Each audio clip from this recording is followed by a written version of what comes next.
আমার একটা সাথী ছিল দেশের বাড়িতে,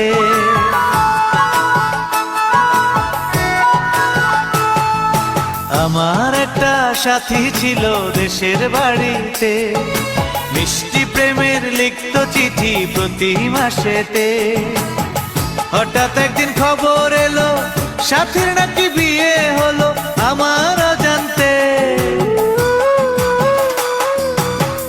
এখন বলো দেশে যাব কার আশাতে, এখন বলো দেশে যাব কার আশাতে।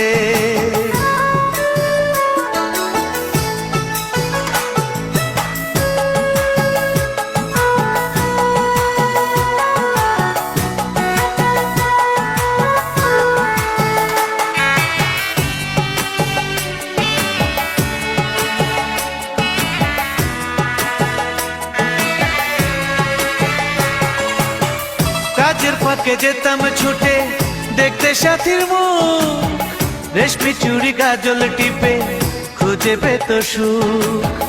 কাজের ফাঁকে যেতাম ছুটে দেখতে সাথীর মুখ, রেশমি চুড়ি কাজল টিপে খুঁজে পেত সুখ। এক পলকে দেখে এসে আমায় আসতো ছুটে বুকে জড়াতে। এখন বলো দেশে যাব কার সাথে, এখন বলো দেশে যাব কার সাথে।